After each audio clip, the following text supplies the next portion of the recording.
Let's get started with our first news. Kamaru Usman has high praise for Rafael Fev. Despite Rafael losing to Justin Gaethje by unanimous decision at UFC 313, Usman says Fev's stock did not drop whatsoever. This is especially due to the fact that Fev took the fight on such short notice. Not many other lightweights were willing to step in, even if it was just for 3 rounds.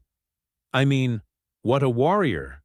On 10 days, no, 12 days notice or whatever it was, he came in and still put on a fantastic performance. My hat's off to that guy.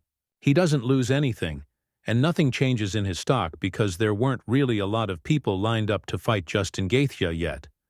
Yeah, they said they were, but then all of a sudden they were too heavy, or they needed more time, or they wanted a little extra check on top of it. So, you know, it is what it is. Both guys went out and put on a fantastic performance. This was the fight that kept the audience awake, kept them alive, and it was a star-studded crowd. They kept me awake in there, so shout out to them. Justin Gaethje, man, I'm so proud of little bro. He delivers every time. He's able to go to a place and fight right away. That it takes me, I'm being honest, some time to build into that spot, but he's able to just go there right away and live in that smoke. So, yeah, amazing fight.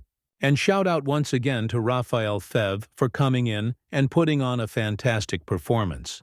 They saved that card. Moving on to the second news. Brendan Schaub claims Alex Pereira got robbed at UFC 313. Magomed Ankalaev outpointed Pereira over 5 rounds to earn a unanimous decision courtesy of 49-46, 48-47, and 48-47 scorecards from the 3 judges at the T-Mobile Arena in Las Vegas. However, not everyone agreed that the right man won after the biggest UFC card of the year so far. Speaking on his Foodie Boy podcast, Schaub confidently argued that Pereira won rounds 1, 3, and 5, while also criticizing Pereira's game plan for the fight. Schaub said, "If you don't have Alex winning this fight, 1, 3, and 5, you ain't watching the sport. You ain't paying attention. If you don't have Alex winning the 1st and 5th, I'll debate with you on round 3, but if you don't have Alex winning 1 and 5, you don't know the sport." He continued, "For Alex, like you're that scared of getting taken down by this guy, who's never finished anybody, doesn't even do ground and pound. You don't have faith in your skill set that you can get back to your feet. You got to sit down on your punches, man. How else are you going to beat him?" But again, I still thought he won the fight, even with that terrible game plan and having this terrible fear of getting taken down. It's a nightmare for the UFC that he won. A nightmare. Look at Dana's face.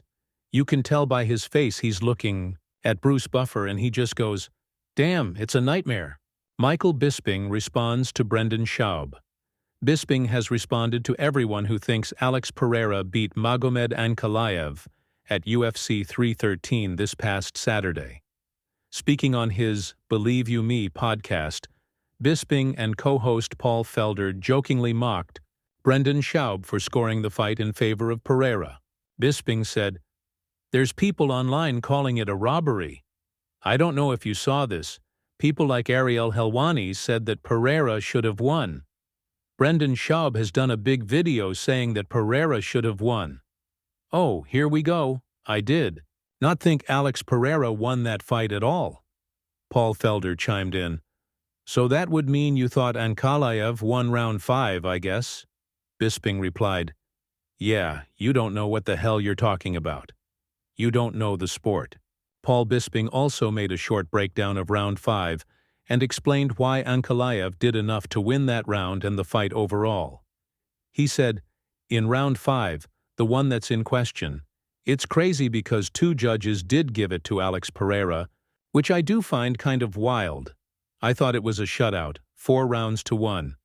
Pereira takes the first, and then it gets, was it the best fight number? Was it a domination number?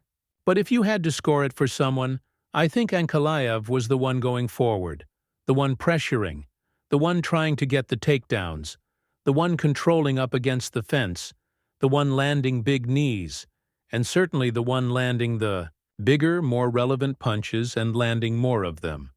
He was ahead on the strike count in the 5th round. He landed a couple of good knees, had some control time, landed a couple of good right hands. Pereira threw like 1 or 2 shots. I think he had a good jab, but I watched it back last night. I had it Pereira, sorry, Magomed Ankalaev all day long. 2, 3, 4, 5. Moving on to another news. Jerry Paza fires back at fraud Magomed Ankalaev. This all started after Paza sent messages to Pereira and Ankalaev after UFC 313, offering to fight both rivals for his next outing. Despite a cordial call-out from Paza, Ankalaev didn't respond kindly. He called Paza a fraud and discredited his case for a title shot. Now, during a recent appearance on the Ariel Helwani show, Paza clapped back at the new UFC light heavyweight champion after his social media taunts. Paza said, "I want to go with Ankalaev because his style and his mouth, what he's saying is something I don't like. I like all the people, I like everyone except him. But he is too much except his last tweet on me. Yeah, I don't know, man. He doesn't know me. He doesn't know me personally." Okay, one thing I can say to Ankalaev, he can think whatever he wants. But I know that the only person who is a fraud is him. Because when I met him at the UFC Performance Institute in Las Vegas, he was there. He was very nice, friendly. "Hello, nice to meet you, all good." And right now, he's a superstar and a big gangster right now. He's playing this game, and he is hyped in that. I understand he won the title against the worst performance of Alex Pereira, and the only fraud person here is Magomed. Moving on to another news. Khamzat Chimaev has finally broken his silence on the uncertainty surrounding his next fight. Fans and even Chimaev himself expected his title fight to be announced by now. Yet, for unknown reasons, the UFC continues to delay his next move. In a recent interview with a Russian reporter, Chimaev was asked about his long-awaited title shot, to which he responded, "I'm still waiting for my comeback. Most likely my next fight will be in Abu Dhabi. I want to fight for the belt. I have 8 wins in a row in the UFC. There's no other fighter in the UFC who has 8 wins in a row and hasn't fought for a title. I think right now they have to give me the title shot. I really want that belt. Dana talks differently all the time. Let's see, I am yet to figure him out. One day it's one thing, and the next day it's something completely different. We're in non-stop negotiations all the time." Recently, Dara Dupuis posted a picture with a shark on his Instagram, and a fan commented underneath, "Don't kiss it on the mouth," referencing Chimaev's lip injury, which occurred in his childhood when his village was under attack by forces, and little Khamzat fell down the stairs, leading to his lip getting cut. DDP responded with, "No way, that's what Khamzat tried and look how that turned out." UFC Hall of Famer Michael Bisping reacted to the situation, saying, "He's good. Khamzat fought 3 times, including Strickland, Andrea Dupes. I like that one. That's what we want to see from Khamzat. JV, of course, what he did last year, choking out Robert Whittaker the way that he did, smashing the teeth, just demolishing. Him, destroying him without any pushback, no defense. Rob, you're the man, was impressive, but Khamzat's strength of schedule is kind of what's holding him back." Moving on to another news. Paddy Pimblett reveals his plan after winning the UFC belt on the UFC 314 Volkanovski vs. Lopez card. Paddy the Baddy will have a chance to cement his place in the top 10 at 155 lbs when he faces off with number 7 ranked Michael Chandler. After making his debut on the lightweight rankings, Pimblett is currently ranked 12th ahead of his fight with Chandler at the Kia Center next month.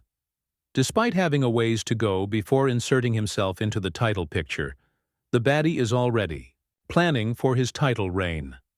During an interview with Schmo MMA, Pimblett said, "My plan is to fight a top 5 opponent, then fight for the belt, and my first title defense could be Conor McGregor at Anfield.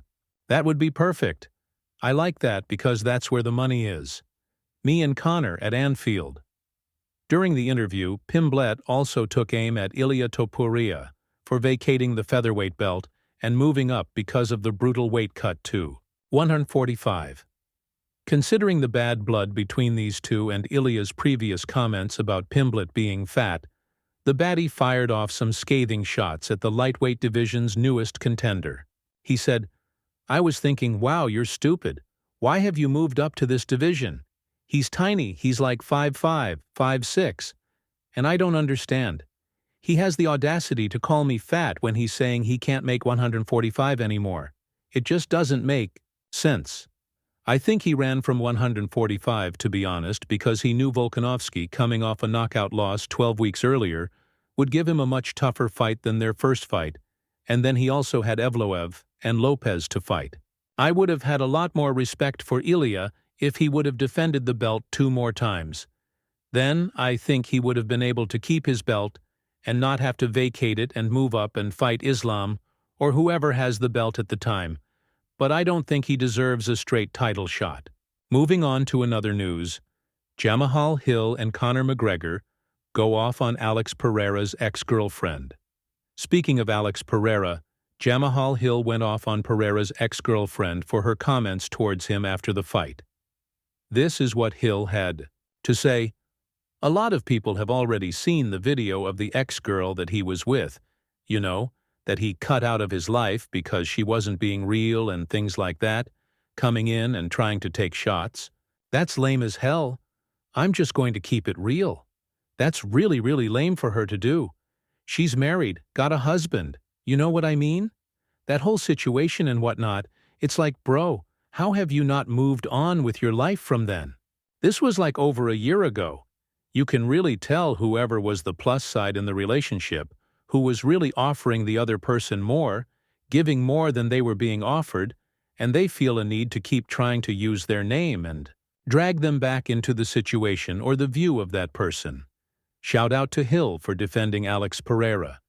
We agree with Hill that the video was lame for celebrating Alex Pereira's loss, all because he doesn't want to be with you. Even Conor McGregor went off on Alex Pereira's ex for her comments, writing, "Fugly, wash your box." Moving on to another news.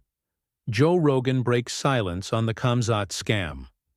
Last year, Khamzat Chimaev wound up facing the wrath of members of the MMA community who invested in his smash cryptocurrency coin when it turned out to be another pump and dump scheme. In recent years, cryptocurrency pump and dump scams have been on the rise, with projects getting involved with a wide range of celebrities, from athletes like Khamzat and Scottie Pippen to influencers like Haley Welsh. Shortly after launch, however, the price of the coins plummeted, leaving fans who bought in with a fraction of their original investment. The way Joe Rogan sees it, however, anyone who was dumb enough to take a gamble